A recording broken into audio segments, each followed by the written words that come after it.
You guys, I'm sitting here at the launch at my all-time favorite lake, and there is a probably 3-pound bass just sitting here chilling on a bed right in front of me. I have not even finished getting my boat ready. Can't tell actually where his bed is though. Like, oh god, he turned right on that jig. Turned right on it. He's looking right at it. Let's give it the dangle. Give it the dangle. These bass in here, I swear to God, they've never seen like actual baits before.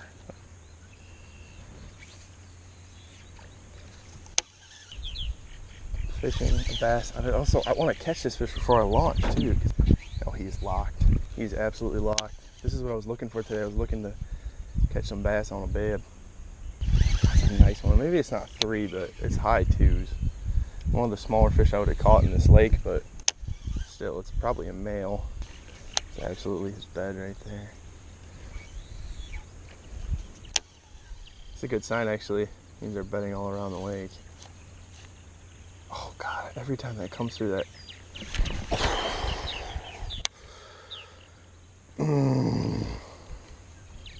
Every time it comes through that one area, he just goes nuts. Give it that dangle. Give it that LFG dangle. Oh my god, he had his mouth on it, dude. Had his freaking mouth on it. There he is again. He's gonna pick it up and watch. Pick it up in his mouth, out of his mouth. In his mouth, out of his mouth. Swims right past it. He's gonna come back, pick it up again. Oh my god, dude. Wish I could get a camera on that bed. He's getting absolutely jacked up.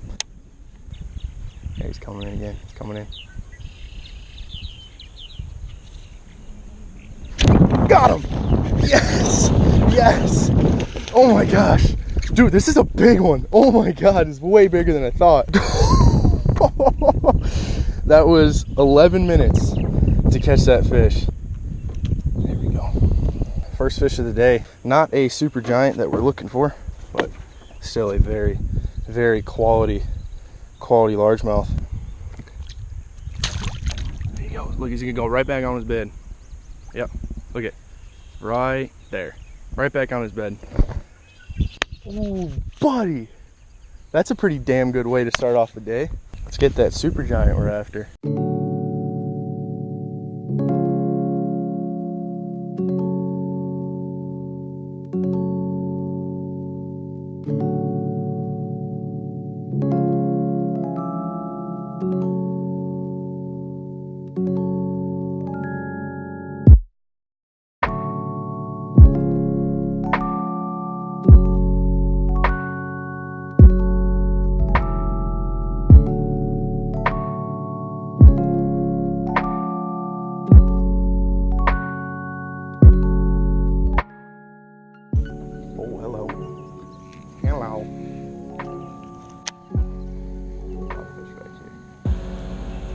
Some bluegill on a bed. Oh, there's a bass. There's a bass on a bed right here, right here, right there. There's 2 of them. It's a male and a female. I'm right on his bed right now. I don't even think you can see that. So it's not that I don't think he'll eat this jig. It's just not really the right color for what I'm trying to do. So we're gonna throw on a T-rig here. Because we're bed fishing, gonna use a Palomar knot. Use a couple Doritos for good luck.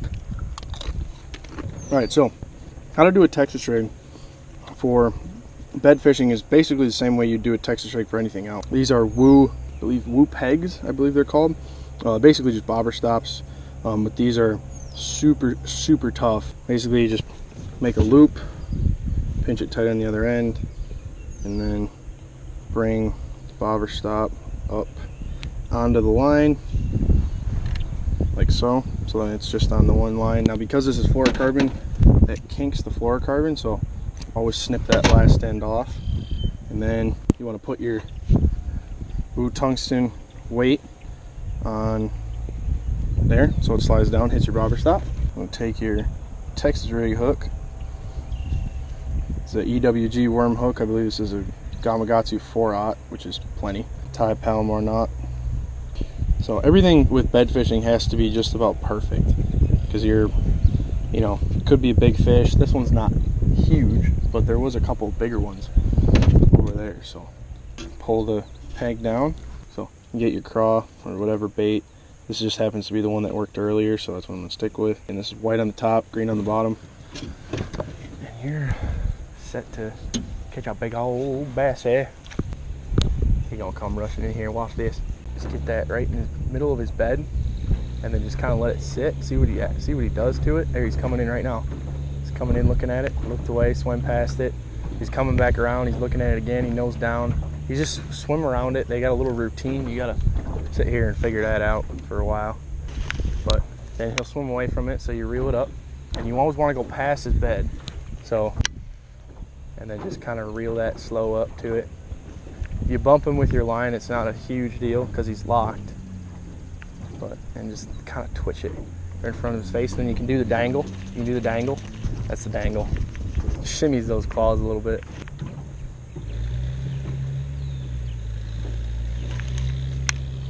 He's getting riled up. Fish is literally right here. Yep, there you go. There you go. It's taking me way longer to catch this fish than I wanted to take. It's not really even that big. I'm trying to bump him with my line a couple times, get him a little riled up. Oh yeah. Got him! Oh my god! That was so freaking cool, guys. Yes! That's another good one. Bedfish number 2 of the day. I just felt the thump. Saw my bait go away, and he was on there. Oh, and the white fluke again, not a giant, but when you get him on a bed, it's just so rewarding. Gorgeous. See you, bud. See you, bub.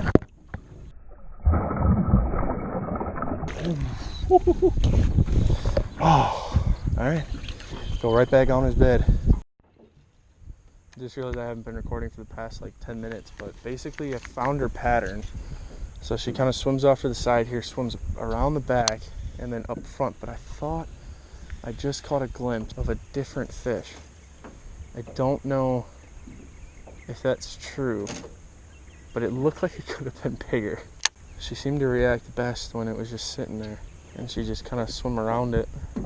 It's just another like solid like 3.5, 4 pounder. There she comes, here she comes. She's gonna do a quick circle, and then she's gonna come right back to the bed. There's a couple of keys that I believe when I bed fish, and one of them is breaking that pattern, because you'll figure out her pattern, and then once you can do that, you can kind of time when you cast. So when she's off the bed, the way that this fish has been acting and the way that the other ones were, holy shit,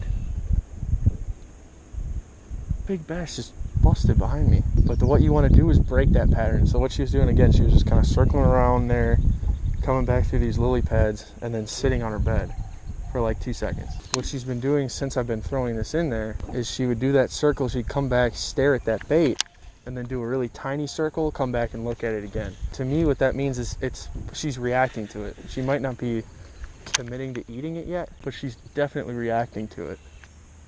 She's nose down in it. Oh, she picked it up, she picked it up. She's chewing on it, she's chewing on it. Oh, she picked it up, dropped it. Oh! She had it in her mouth, dude. Oh, that's the best reaction I've had so far. Oh, she didn't come off her bed. Oh my god, dude. This fish is so fired up. This fish is so fired up. Holy. Just dropped it in right on top of her. Oh my god. Oh, guys, this is the most fired up she's been. She's got it. Yes. It's a good one. Oh, don't get tangled in there. Oh, yes. What did I just say about breaking that? Oh, she's pissing. Oh, she pissed all over my Doritos. Oh, that is the reward for that. Again, this one might be pre-spawn still. I mean, she's spawning for sure, but Look at that fish. That is a great way to end the day. That fish calls for a little talking to the camera. It's not a giant. It looked a lot bigger in the water just from the angle that I'm at. Turn so you can actually see me. And then I worked at least 20 minutes for that fish. Not the longest I worked for a fish today, but that was the most taxing just because I couldn't see her half the time. Again, great little fish to end the day. Calls for an underwater release, I think. Gonna release her right back on her bed.